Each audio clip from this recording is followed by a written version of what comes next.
Graça e paz a todos, irmãos. É um prazer, uma alegria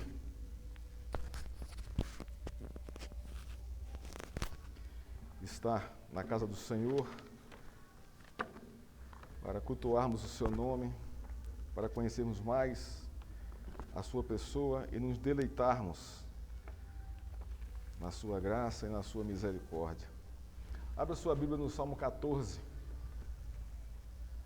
Nós vamos tratar desse salmo hoje aqui.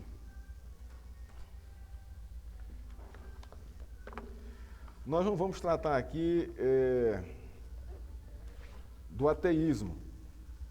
Nós vamos dar uma pincelada no ateísmo, mas o nosso foco nesse salmo aqui é observar o olhar redentivo de Deus sobre a humanidade, sobre o seu povo.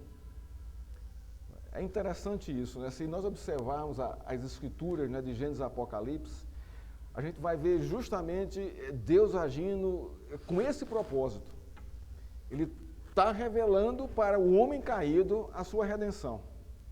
E toda a história de Gênesis e Apocalipse, ela vem contando, passo a passo, as etapas da revelação desse propósito, até culminar isso em Jesus Cristo, que ali está a plenitude perfeita da redenção de Deus para o seu povo, isto é, para todo aquele que nele crer.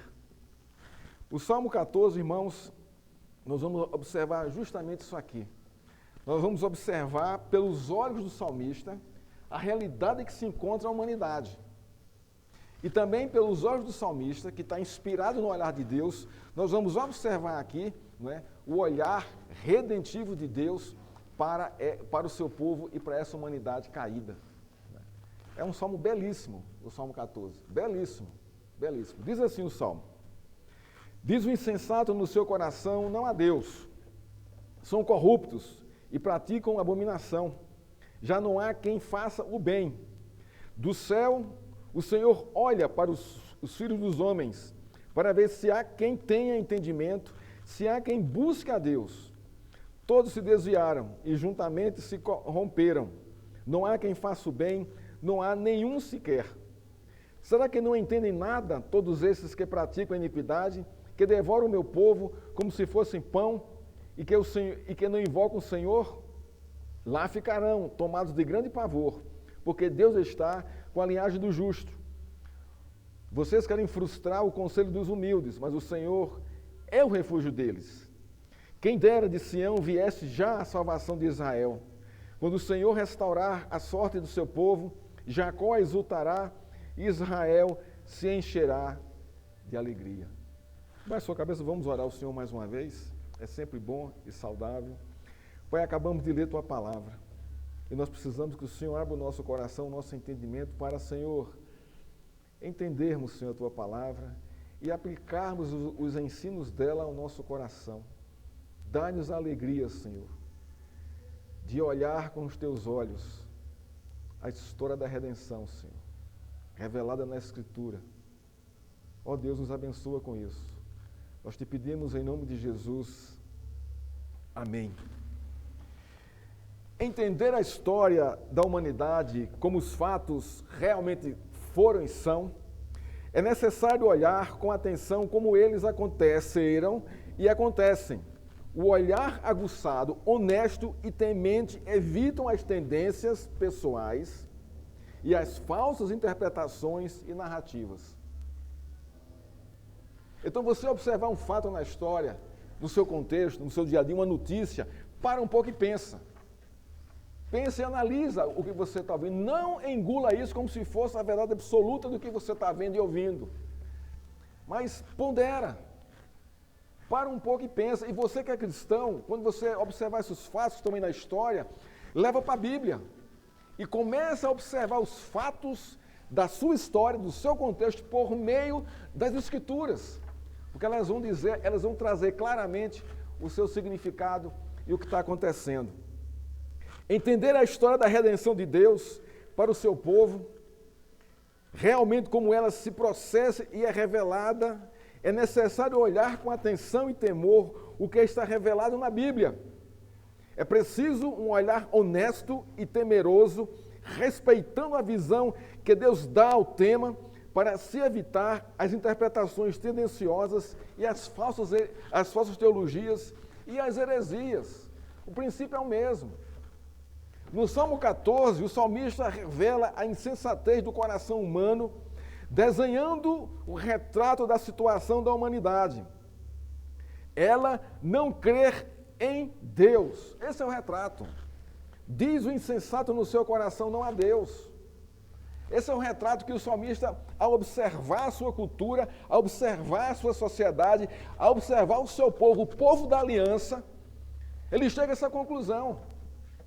São homens insensatos, porque eles dizem, não há Deus. É uma realidade profundamente triste, pois os fatos e os acontecimentos da história da humanidade só confirmam a verdade da tolice do coração do homem.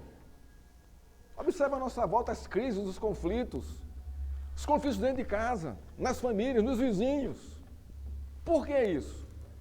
É insensatez, falta de senso, de bom senso, de razão para tratar dos assuntos. A gente quer partir logo para a briga, porque estamos cheios de orgulho. Isso é insensatez. O canto principal do coração da humanidade é: Deus não existe. Todo mundo prega isso por todos os lugares.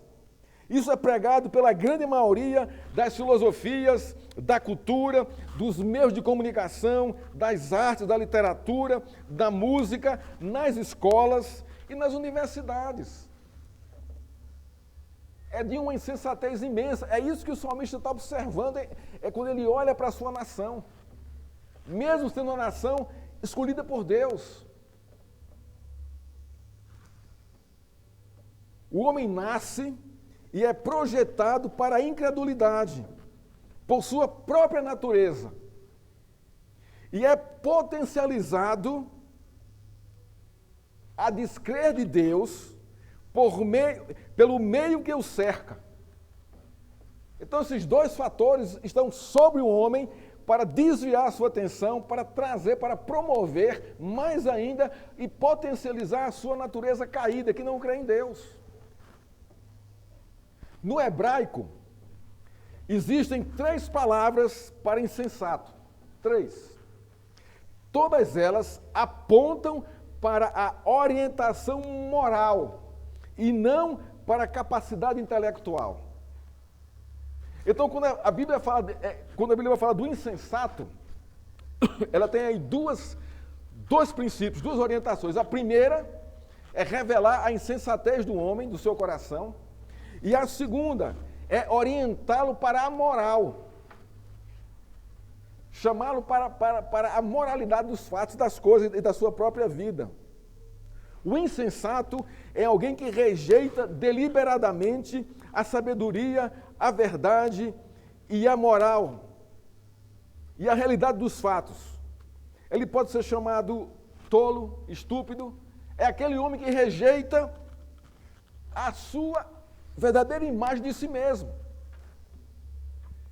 Este salmo é uma denúncia pública que identifica e revela os pecados que corrompem e destroem a sociedade, diz o comentarista Samuel Pagan. E é verdade, irmãos.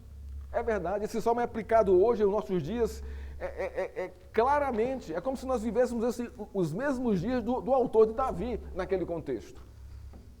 É um lamento individual de alguém que observa a insensatez do coração humano e as injustiças que elas produzem na sociedade. Essa é a realidade, irmãos, em que nós vivemos. E a grande pergunta que nós fazemos é como é que nós, tendo esse contexto da sociedade, vivendo esse contexto, observando esses fatos, como é que nós vamos olhar com o olhar redentivo de Deus para essa situação? Esse é o nosso desafio como igreja. Como é que eu vou observar nesta realidade o olhar redentivo de Deus? Olha para a igreja, irmãos, do Senhor, a igreja fiel. Olha para a sua vida, o que Deus fez em sua vida e está fazendo na sua vida. É uma das respostas. E a outra mais clara, leia as Escrituras, leia a Bíblia, conheça o Senhor, conheça Deus. O nosso tema hoje é o olhar redentivo de Deus para esse mundo caído. Porque, irmãos, se Deus não olha para o nosso mundo caído com esse olhar de redenção, nós estaríamos perdidos. O nosso fim seria tenebroso demais, ruim demais. Esse mundo seria 10 vezes pior do que é, se Deus não intervisse na história humana.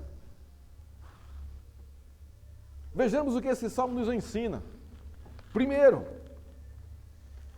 é o tema central do salmo.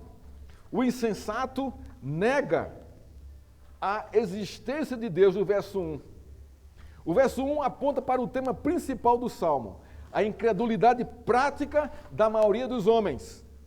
O fundamento de toda corrupção, maldade, imoralidade e injustiça é a atitude deliberada do coração humano em dizer: Deus não existe.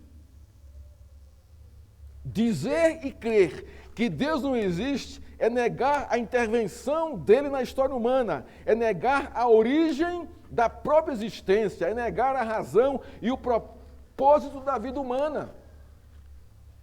Isso é uma afronta para Deus e para você. Você está negando a sua própria origem, a sua própria formação. Afirmar que Deus não existe é mais que uma atitude ateísta. Esta afirmação declara a incapacidade e a impotência de Deus em tratar com os problemas humanos. Isso é verdade, irmãos. Isso não é verdade. Deus tem tratado a nossa vida com graça, com misericórdia, todo o tempo. Tem nos sustentado todo o tempo. Tem sustentado crentes e descrentes. Porque a graça comum atinge a todos. Atinge a todos. Todos têm a capacidade de olhar para o firmamento e ficar abismado com o firmamento.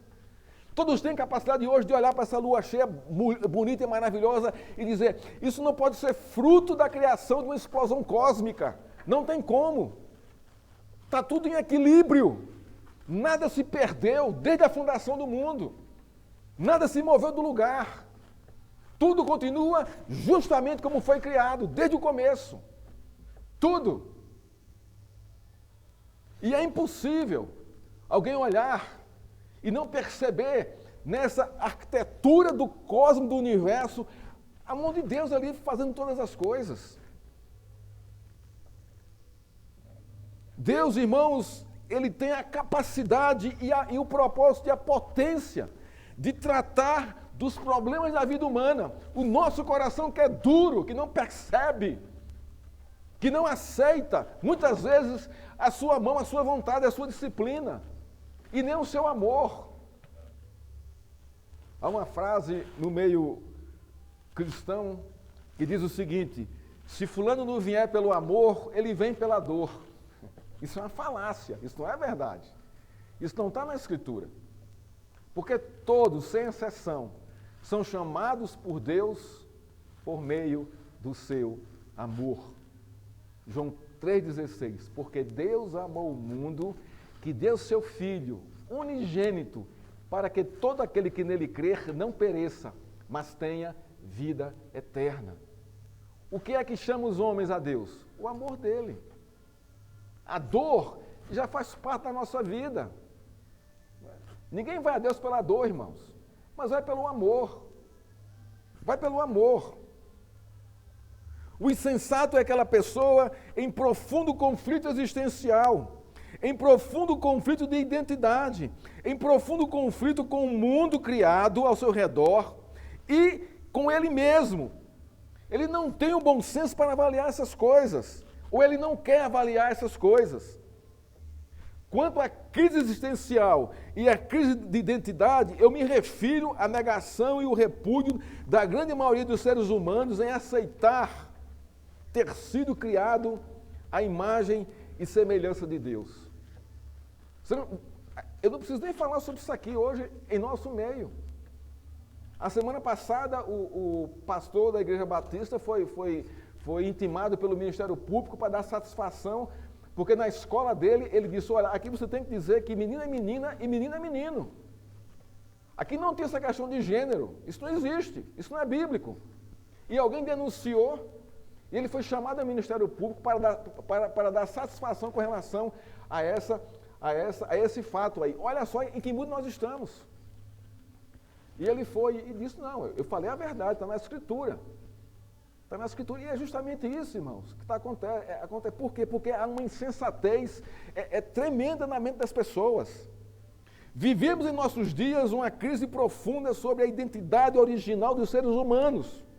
Vários movimentos têm se levantado no mundo com o objetivo de afrontar a Deus, rejeitando o gênero em que foram criados.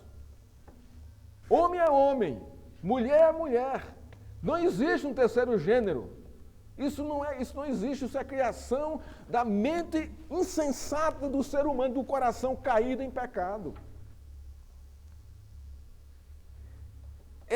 Isto é claramente o que o coração do homem está dizendo a si mesmo. Não há Deus.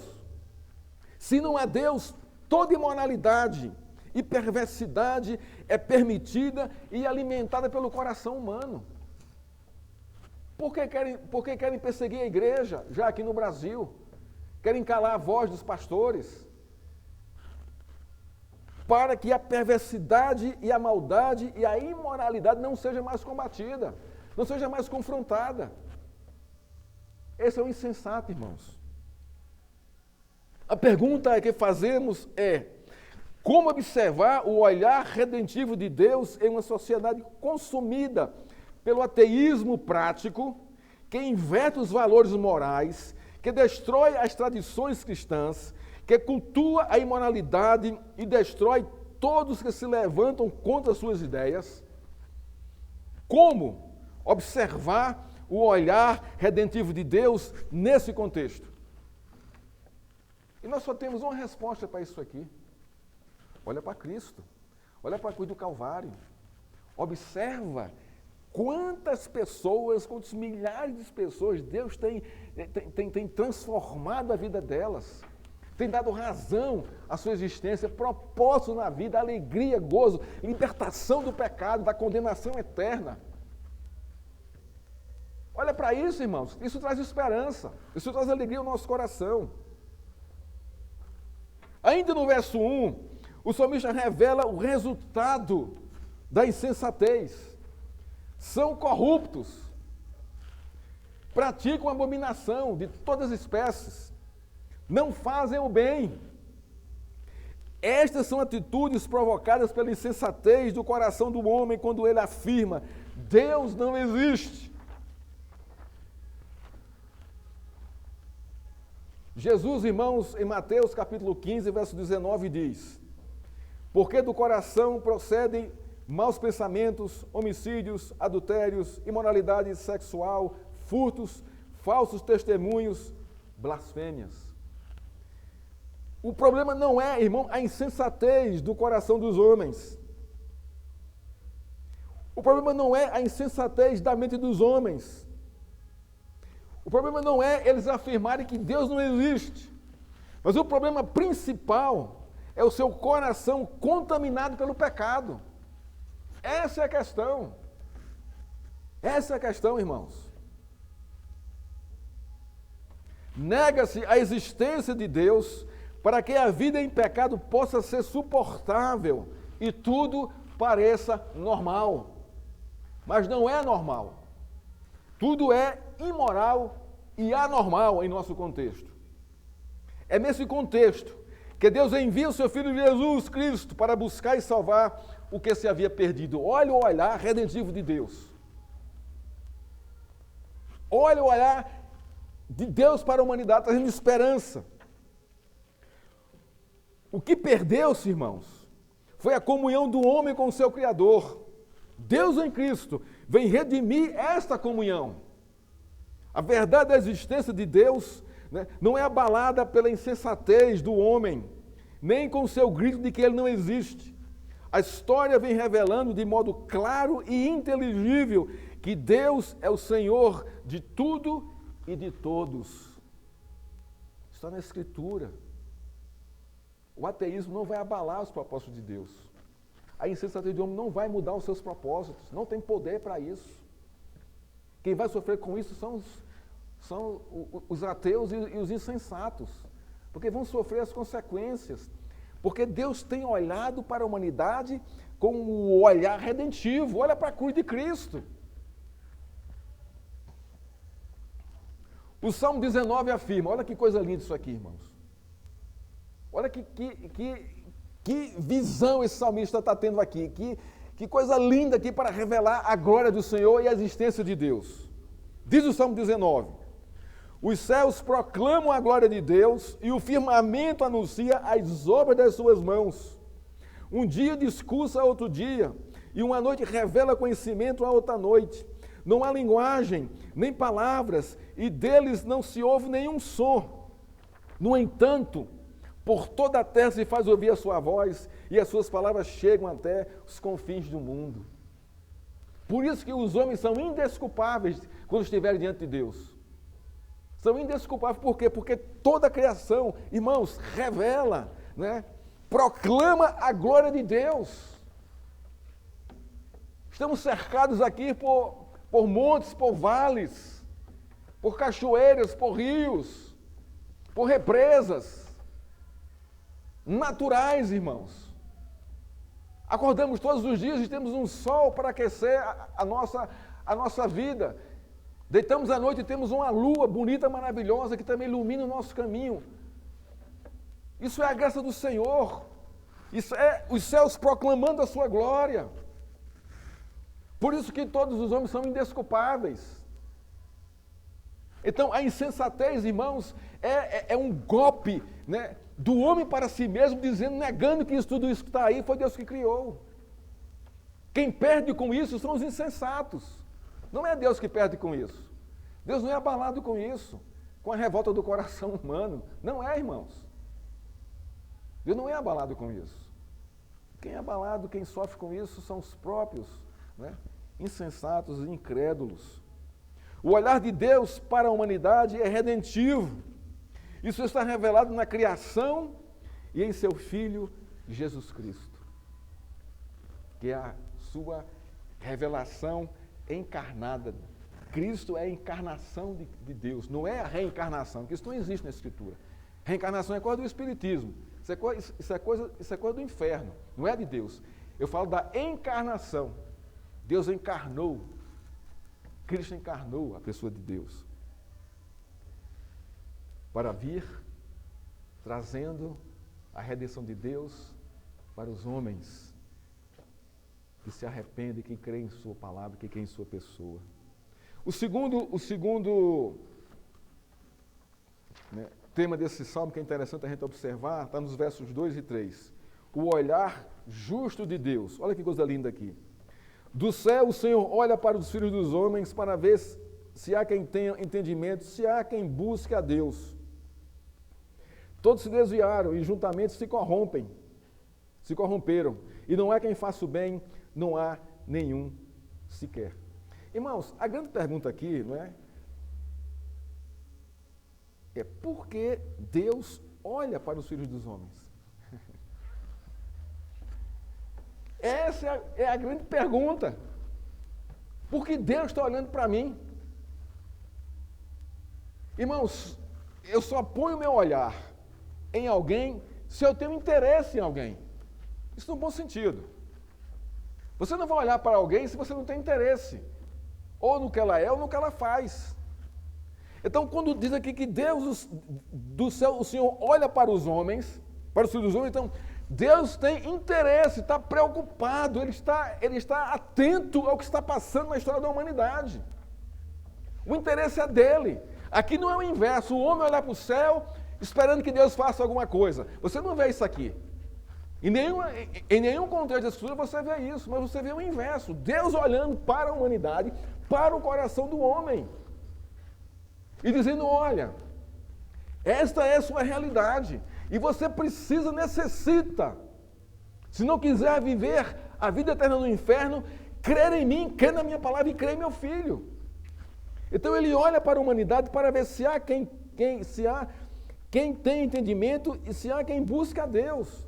Ora, Se o salmista afirmou no verso 1 que o insensato diz em seu coração não há Deus, logicamente Deus vai olhar e não vai encontrar ninguém com essa característica. Mas aqui no contexto aqui, isso aqui não é uma universalidade não, porque há o remanescente. Há aquele que busca o Senhor, que entende o Senhor. Por quê? Porque quem escreveu o Salmo, não é? Está apontando para isso. Isso aqui são aqueles específicos que rejeitam a Deus. Mas dentro da grande multidão da humanidade, irmãos, há aqueles que temem, que amam o Senhor. E o autor do Salmo aqui é um, que está preocupado com o seu contexto, com a sua sociedade, para que eles entendam que Deus existe e que busquem a Deus. Então Deus, irmãos, Deus procura, Deus está atrás. A chave desses versos está na atitude de Deus buscar dentro dos filhos dos homens. Isto é, buscar dentro da humanidade alguém que tenha entendimento e noção de quem ele é. O fato é Deus quem está buscando alguém que lhe agrade. Isto é, alguém que entenda quem ele é e o ame de todo o coração. No contexto dos versos 2 e 3, Deus está com os olhos postos nos seres humanos, observando com seu justo olhar o coração deles. É interessante observar, nesse contexto, que Deus não está observando o progresso e nem o avanço tecnológico da humanidade, mas o coração dos seres humanos em relação a Ele. Deus não está preocupado aqui com a riqueza de Israel, ou com o progresso de Israel na história, ou com a expansão do reino de Israel. Não é isso que Deus está buscando aqui. Porque, irmãos, o principal é o coração do homem, que precisa ser tratado pela graça de Deus, pela sua misericórdia. Ele procura quem tem entendimento a seu respeito e quem o busca de todo o coração, porém a realidade da grande maioria é muito triste. Todos se desviaram e juntamente se corrompem. Não há quem faça o bem, não há nenhum sequer. Observe que diz aqui, todos se desviaram e juntamente se corrompem. Isso aqui fala da natureza humana. No contexto aqui do Salmo, era o próprio povo de Deus, o povo da aliança, que havia se desviado, abandonado ao Senhor. No nosso contexto aqui, é a realidade da nossa natureza humana, a natureza caída. Tanto lá como aqui também, nós podemos aplicar esse princípio. A natureza humana é a mesma, do povo daquela época e de nós aqui hoje. O apóstolo Paulo, escrevendo à igreja de Roma, do primeiro século da era cristã, no capítulo 3, nos versos 11 e 12, usa esse mesmo salmo, revelando que a natureza humana, mesmo depois de aproximadamente 800 anos, e de todo o progresso e avanço em Roma, não mudou. Não mudou. Ele vai dizer a mesma coisa. A mesma coisa. Nós estamos bem adiante da época de Davi e do apóstolo Paulo. E o avanço e o progresso tecnológico no nosso meio é uma realidade em nossos dias. Mas a natureza humana, de um modo geral, continua alienada de Deus, continua a mesma, dizendo Deus não existe, e continua praticando as mesmas abominações devido à corrupção dos seus corações. Então pensar, irmãos, que o homem evoluiu, olha, é um engano isso. Se não houver a transformação do coração pela ação de Deus, por meio de Cristo, o homem não evolui. Porque ele é escravo do seu coração. Ele é escravo da sua velha natureza. E ele é comandado por ela. Ele é servo do pecado. Ele não tem como agir contra o pecado.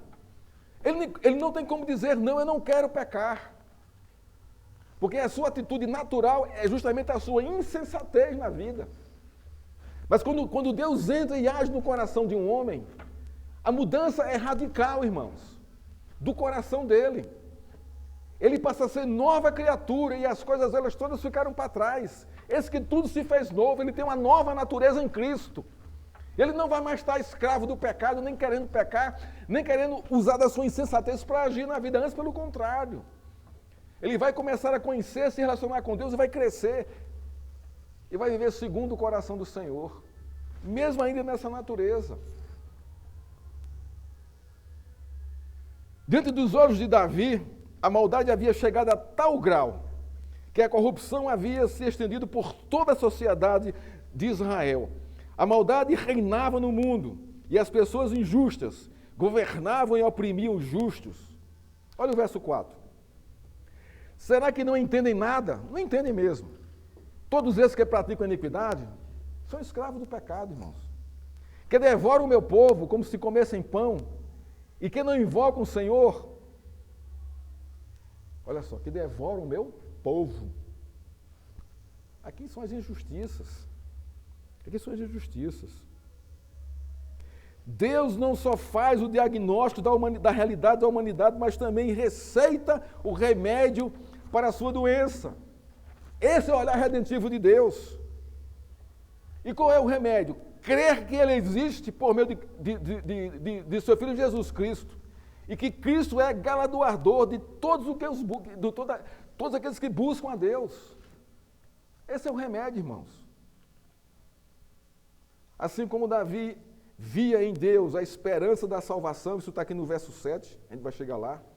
O apóstolo Paulo, da mesma forma, no contexto da carta dos Romanos, aponta a esperança em Cristo para a salvação do pecador, dizendo: pois todos pecaram e carecem da glória de Deus, sendo justificados gratuitamente por sua graça, mediante a redenção que há em Cristo Jesus, a quem Deus apresentou como propiciação no seu sangue, mediante a fé. Romanos 3, versos 23 a 25. Olhar para a realidade da humanidade revelada nesse salmo e em Romanos, sem observar o olhar redentivo de Deus, é a mais desesperadora das visões. Olhar para o nosso contexto, diante de toda a maldade, de tanta coisa fora da normalidade, e se limitar a isso, irmãos, essa é a mais desesperadora da visão, porque não há esperança. E quando não há esperança, irmãos, a casa cai, a casa rui. E quando a esperança é no homem, também a casa vai ruir do mesmo jeito. Porque essa esperança morre. Mas a nossa esperança, irmãos, está em Cristo, está em Deus, está na pessoa dele. Não importa a circunstância que nós estamos vivendo. Não importa, irmãos. A igreja na história tem passado por apertos assim tremendos, tremendos. A igreja sofre uma perseguição, irmãos, desde que Adão e Eva caíram. Lá em Gênesis capítulo 3, que Deus prometeu o Redentor, o Messias, para salvar, para redimir a sua criação e o seu povo. Muitos são mortos. Muitos perdem tudo. Em algumas partes do mundo, em nosso contexto aqui, nós não sofremos isso. Mas nós sofremos muito a retaliação familiar, no trabalho, dos amigos. É um tipo de perseguição também, perseguição moral, perseguição espiritual. Não é física, não chega a ser física. Mas a gente sabe que de muitas pessoas que foram rejeitadas por suas famílias porque se tornaram crentes. É uma realidade isso. Mas, irmãos, mesmo diante dessa realidade aí, a igreja fiel permaneceu firme. Muitos morreram e não negaram a sua fé, crendo no olhar redentivo de Deus. A verdade é, Deus enviou o seu Filho para buscar o que se havia perdido. Deus olha com compaixão e misericórdia para a humanidade perdida e sem um rumo do céu, revelando a sua luz, o seu caminho, a sua verdade, a sua vida em seu Filho Jesus Cristo. É em Cristo que Ele está transformando a realidade da alienação do homem, daqueles que creem nele, dando graciosamente a sua salvação por meio do sacrifício de Cristo na cruz. É no sacrifício de Cristo que Deus reconcilia o pecador consigo mesmo, perdoando todos os seus pecados. É em Cristo que Deus vai revelar seu conhecimento e atrair pecadores para si, revelando a sua redenção. Nós somos irmãos privilegiados demais, né? Com toda essa graça de Deus sobre a nossa vida. A terceira lição desse texto, irmãos, está nos versos 5 e 6. Deus é a esperança e o refúgio do justo. Então nós temos aqui, nos versos 5 e 6 aqui, uma situação bem calamitosa da sociedade daquele então. Lá ficarão tomados de grande pavor, porque Deus está com a linhagem dos justos. Vocês querem frustrar o conselho dos humildes, mas o Senhor é o refúgio deles. Então a gente vê aqui a forma que eles estão devorando o povo aqui, com as suas injustiças. Os versos 5 e 6 revelam a esperança do justo diante de um mundo encharcado pela maldade, iniquidade e corrupção da maioria dos homens. Justo no contexto não é quem faz boas obras, mas aqueles que foram justificados por Deus, aqueles que foram chamados e vocacionados por Ele para servir e testemunhar do seu nome. O autor do Salmo é um destes aqui. São estes que os insensatos perseguem e querem destruí-los. São estes, no contexto do Salmo, que são devorados pelos corruptos e maldosos. Corrupção, irmãos, em nosso mundo é uma coisa absurda. Isso não é só no Brasil, não. Não pense que só o Brasil é o único país corrupto do mundo. Não, a natureza humana é corrupta. Aonde você for. Aonde você for. Se esse homem não for guiado por Deus, ele vai corromper. Ele é corrompido pelo pecado, ele vai corromper as pessoas. Os poderes do mundo também, se seus dirigentes não são tementes a Deus, eles vão corromper com tudo. Olha o nosso contexto hoje. A luta que nós estamos vivendo hoje é no nosso país, a inversão dos valores, a corrupção, né, dominando a verdade e a justiça. Isso no grau mais alto do poder desse país. E nós estamos sofrendo essas consequências. Corrupção, maldade, por quê? Porque o coração desses homens são corruptos. A natureza deles é podre, eles não temem a Deus, eles pelo contrário. Eles querem destruir toda a tradição cristã do nosso país.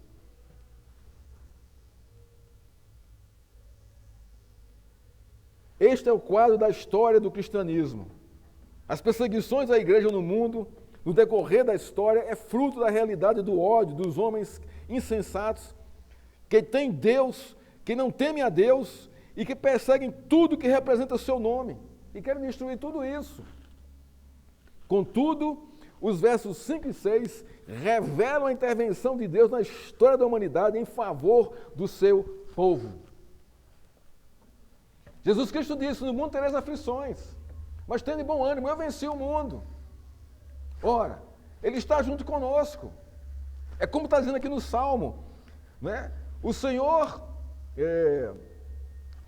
está com a linhagem do justo, o Senhor está com o justo, está junto dele, com ele, caminhando com ele, ajudando, fortalecendo, dando esperança, dando força, vigor para continuar, para não desistir diante das circunstâncias, dos açoites da vida e das provações e privações, e dentro da maldade que está aí fora. O Senhor está junto conosco.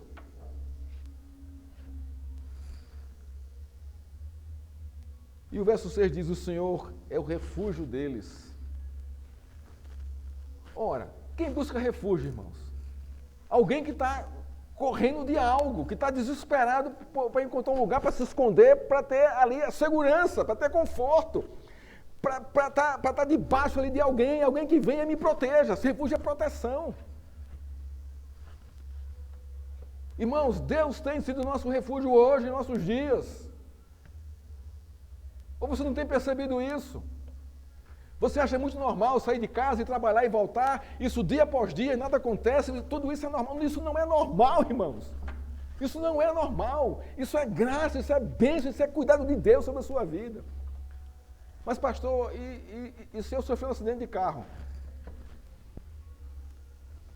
Irmão, sofreu. Está aí, mas isso não vai desmerecer e nem desdizer que Deus é o seu refúgio de proteção. Porque isso pode acontecer, ele disse, no mundo tereis aflições. Mas, pastor, e se eu pegar uma doença grave?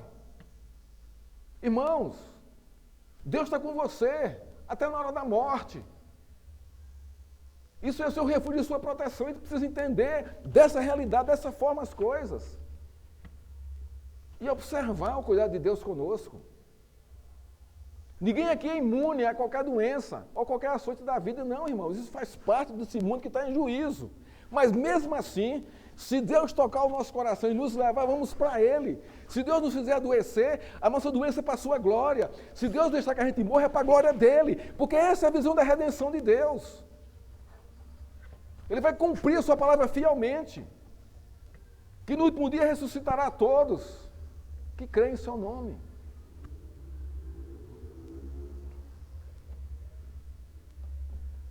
O verso 5 diz, Deus está com a linhagem do justo. E o verso 6 diz, o Senhor é o refúgio deles. Isso aqui me encanta. Isso é o olhar redentivo de Deus, irmãos. E Davi percebe isso. Davi está fazendo a leitura correta da realidade que ele está vivendo. Que não é essa realidade da insensatez, do ateísmo, da corrupção, da maldade, que vai destruir, que vai abafar o propósito de Deus sobre a sua igreja e o seu povo. Não vai. Nós vamos sofrer, mas nós sofremos para a glória dEle. Não como coitadinhos. Nós temos orado aqui pela igreja perseguida. Não pense que essa igreja é infantil e é boba. Não é. Não pense assim, porque não é. Os irmãos sabem o preço que estão pagando ali por amar a Deus. Todos eles sabem disso. Então não são bobos, nem inocentes, nem alienados da história. Não, eles são fiéis, sabem justamente o que estão testemunhando ali, sabem que a qualquer momento, qualquer hora, podem morrer por causa de Cristo. E por que nós oramos por eles? Para Deus os fortalecerem. Para dar poder para que eles continuem testemunhando o seu nome. O Evangelho cresça e se expanda na face da terra. Não existe igreja perseguida coitadinha. Não pense assim, porque não é assim. Nunca foi assim na história. É uma igreja triunfante e viva, que sabe o que é padecer pelo nome de Cristo. É doído, irmãos, é doído. É doído isso aí. Não é? É doído, mas essa é a realidade. Deus pode livrar? Pode. Deus pode não livrar? Pode não livrar, mas o fato é, eles permanecerão fiéis. Lembra de Sadraque, Mesaque e Abdenego? Quando Nabucodonosor disse que ia jogar dentro da fornalha, qual foi a resposta dele para Nabucodonosor? Se Deus quiser nos livrar, nos livre. Se não, a gente não vai se dobrar a você. Pode jogar a gente lá dentro. Está vendo a convicção, o olhar redentivo ali que eles tinham de Deus ali? É justamente isso, irmãos. Essa é a realidade. Por mais que o insensato frustre e atormente a vida dos humildes, o seu desejo por justiça,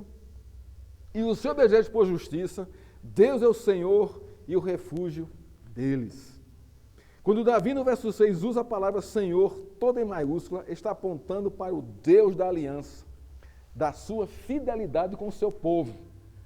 O Senhor tirou o seu povo do Egito com mão poderosa, e caminhou com eles durante 40 anos no deserto, provendo todas as coisas, até levá-los à terra que emanava leite e mel. O Senhor foi fiel e refugiou o seu povo todo o tempo, cumprindo a sua palavra. E ainda hoje é assim conosco, com a igreja. Não muda. Nós estamos peregrinando para a Nova Jerusalém, que vai aportar nesses dias aqui dentro dos nossos olhos. Vinda do céu, com o Senhor em glória, para reunir sua igreja. O Salmo 46, 1 e 3, diz o seguinte, olha o que o salmista diz aqui, coisa linda aqui. Olha assim o olhar desse homem, né? Deus é o nosso refúgio e fortaleza, socorro bem presente na tribulação. Portanto, não temeremos, ainda que a terra se transtorne e os montes se abalem no seio dos mares, ainda que as águas tumultuem e espumejem e na sua fúria os montes estremeçam. Isso aqui é o caos da criação. Isso aqui, o mundo está se acabando. E eles dizem, o Senhor é o nosso refúgio. Nós não vamos temer isso aqui, nós não vamos negar ao Senhor, nem correr de medo. Ainda que tudo isso aconteça, por quê? Porque é a convicção de que Deus está cuidando do seu povo. É justamente esse refúgio que Davi está falando do verso 6. Ainda que os insensatos dominem o mundo e façam toda maldade com os filhos de Deus, Deus permanecerá sendo o refúgio do seu povo e nada abalará esta verdade. Nada, irmãos. E Paulo fala sobre isso em Romanos 8, quando fala do amor de Deus. O quarto e último ponto, irmão, que esse salmo nos ensina aqui, está no verso 7. É o olhar redentivo de Deus, literalmente falando. Davi colocou, olha o verso 7, que coisa linda aqui, ó. Olha o desejo do salmista aqui. Olha só o desejo do salmista aqui, onde é que ele está olhando, para onde é que ele está olhando aqui. Quem dera que de Sião viesse já a salvação de Israel. Ele sabia de que de Sião veria a salvação do povo de Deus. Sião aqui é Israel. Quando o Senhor restaurar a sorte do seu povo, isso é com a redenção plena. Jacó exultará, Jacó é Israel. E Israel se encherá de alegria. Para onde é que Davi está olhando aqui, irmãos? Para o olhar redentivo de Deus sobre o seu povo. Davi conclui o salmo olhando para a redenção de Israel. Seu desejo era que Deus, que esse dia chegasse logo.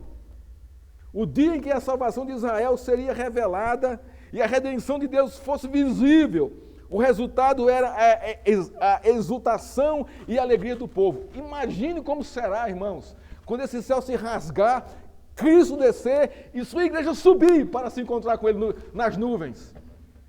A nossa alegria, a nossa exultação, como será? Irmãos, nós não temos nem ideia de como será isso. Quando Deus plenamente redimir, restaurar todas as coisas. Na visão de Davi, irmãos, quando esse dia chegasse, não mais existiria a corrupção, a maldade, a iniquidade, as injustiças, os medos, a insegurança e a desesperança. Tudo isso é tirado da história da humanidade. Davi olha com os olhos de Deus a redenção de Israel. O objetivo do salmista é enfatizar o tema da esperança em um período de desolação. O salmista adiciona uma nota extraordinária de confiança e esperança de que de Sião, ou da raiz dele, de Davi, viria a esperança messiânica, o Cristo, a salvação, a restauração, a libertação, a redenção, o bem-estar do povo de Deus. Olha o olhar desse homem para onde está, irmãos. Qual é a sua expectativa com a volta de Cristo? Qual é a sua expectativa com o seu retorno? Ele tem falado isso o tempo todo na Escritura. Ele tem revelado o olhar redentivo de Deus, mostrando que eu voltarei para buscar a minha igreja. E a ceia que nós comemoramos aqui domingo, primeiro domingo e no terceiro domingo, irmãos, aponta para isso. Mas a pergunta é, qual é a sua expectativa? É de alegria e de exultação que esse dia chegue? É, irmãos, deve ser. Porque, irmãos, toda essa maldade que está aí fora, aí, essa bagunça que está aí, isso vai sair da história. Teremos um mundo perfeito, irmãos, sem choro, sem dor. Sabe o que é isso? Você está no mundo sem choro, sem dor, sem ansiedade, sem preocupação. Isso consome a nossa vida, né? É verdade. Por mais que nós lutemos contra isso, mas isso consome a nossa vida. Esse mundo não existe. É real, é vivo. Está nas Escrituras, é a promessa do Senhor. A intervenção redentora de Deus trará gozo, alegria, exultação para todo o povo de Deus. Esta intervenção já começou por meio de Jesus, por meio da sua crucificação, da sua ressurreição, da sua exaltação, e se completará na sua segunda vinda. Os olhos dos salmistas estavam em Cristo, mesmo sem ele o ver. Sua esperança estava posta nos olhos redentivos de Deus. Deus sempre esteve presente na história humana, pois a história humana é a história de Deus, quem escreve é Ele. E é dentro desta verdade que Deus, linha após linha nas Escrituras, revela a sua redenção para o seu povo e a restauração de toda a criação, irmãos. Nós temos aqui, irmãos, na Escritura, todo o projeto redentivo de Deus, irmãos, para o seu povo. Isso está em cada linha das Escrituras, para trazer esperança para mim, para você, para a igreja, para nós. Irmãos, concluindo aqui o Salmo, a nossa pregação. Para o salmista, as pessoas são tolas ou sensatas. Os primeiros, os tolos, são pervertidos, corrompidos, são enganadores, são teimosos. Os últimos, os sensatos, são honestos, prudentes, gentis e graciosos. Os sensatos, por causa da ação de Deus no coração deles. Os primeiros, os insensatos, negam Deus. Os últimos, os sensatos, procuram o alicerce do sucesso os últimos os últimos não negam a Deus. Né? Segundo o salmista, essas pessoas estão em todo lugar do planeta, todas elas, as sensatas e as insensatas. As insensatas, elas fracassam em todos os seus projetos. As tementes a Deus, elas triunfam em seus projetos. Entender a história divina da redenção é necessário observar com atenção e através do olhar de Deus, como Ele revelou essa história na Bíblia, por meio da vida dos seus servos e do seu Filho Jesus Cristo, para que traga esperança ao nosso coração. Davi, no Salmo 14, aponta para esta verdade. Assim como o apóstolo Paulo na sua carta à igreja de Roma, ambos apresentam o pecado da humanidade apontando a única solução, a redenção de Deus em Cristo Jesus. Pense nisso. Saiba observar a história da redenção através dos olhos de Cristo à sua volta. Assim você não perderá a esperança da redenção, mesmo diante dos fatos da insensatez dos homens que nos cercam. Irmãos, que Deus nos abençoe e nos fortaleça. Que nós possamos nos alegrar no Senhor. Que nós possamos, irmãos, observar a ação de Deus em nossa vida, em todos os momentos.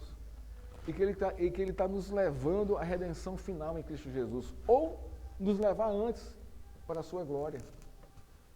Porque é também redenção de Deus aí. Né? Sejamos sábios, irmãos, e aproveitemos os nossos dias para ler as Escrituras. E não só isso, né?